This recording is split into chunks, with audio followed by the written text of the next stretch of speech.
Are you tired of digging through Google Calendar menus just to add a simple task? Learn to create tasks in under 30 seconds.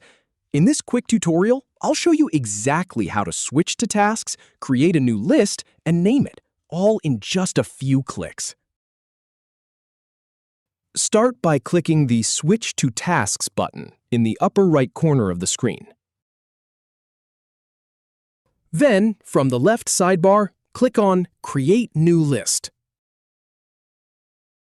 Now, type in a name for your new list, like Bobby Task. Once that's done, click the Done button.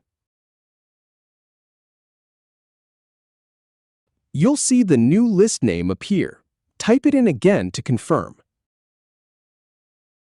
Finally, click Done to finish.